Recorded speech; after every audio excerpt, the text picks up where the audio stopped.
Hello everybody, welcome to our video solution to problem 4 from Superquiz 3. In this problem, we are knee deep in the division algorithm for polynomials. And what we are assuming is that we have found two different division algorithm results. That is, we found pairs Q1 and R1, Q2 and R2, which satisfy the conditions of the division algorithm, namely this sum product is equal to f, as well as the degrees of these r1s and r2s, the so-called remainders, is less than the degree of g, the divisor.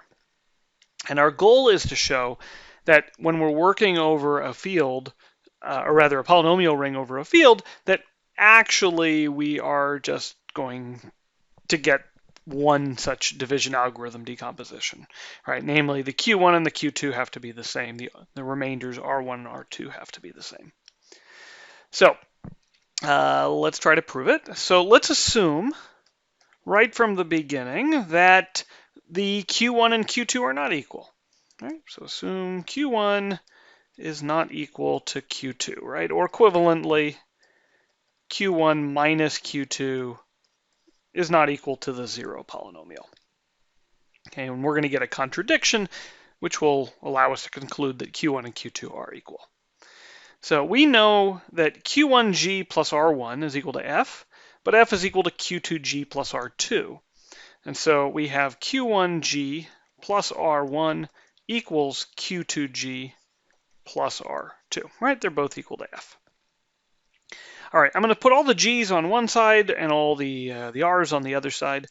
So here we go. We have, how about I'm going to put the, let's write it like this. We're going to write R2 minus R1. I'm moving the R1 over to the right, but I'm going to switch the sides.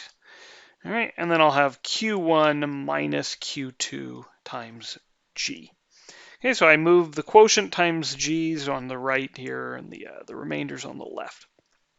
And I'm rewriting it in this order because I want to put the remainders starting here on the left. If I take the degree of the difference of R2 and R1, so when I subtract two polynomials from each other, then I'm not going to get anything larger than the original polynomials I started with. It's possible when I subtract I might make my degree smaller, but definitely I'm not going to make it any bigger. So let me move this over just a little bit more to the right. So what I know is that this is going to be less than or equal to, well, whichever of these is the biggest degree. So the max of the degree of R1 and the degree of R2. Okay, whichever one of these is the bigger, we know when you subtract, the degree can only get smaller. All right, of course, the degree of this difference is equal to the degree of this product on the right, Q1 minus Q2 times G. But I have a product of functions, and I'm working in fx. Now, fx is an integral domain.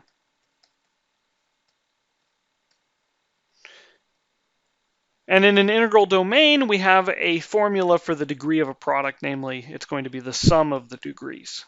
So this will be the degree of the difference of the q's plus the degree of g. Now, Q1 minus Q2 is not 0. So this degree is not negative infinity, right? That was our convention, is that the degree of the zero polynomial is equal to negative infinity. So I don't have to worry about that here. So this is at least 0 as a degree.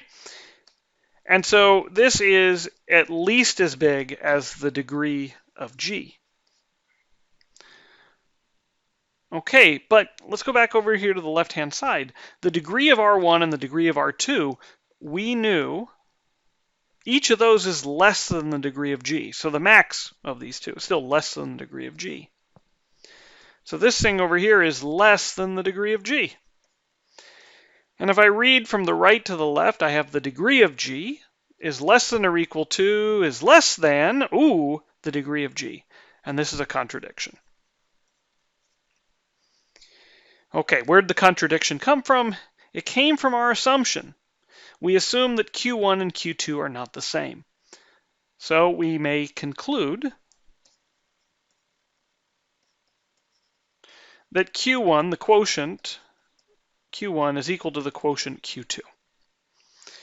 Okay, thus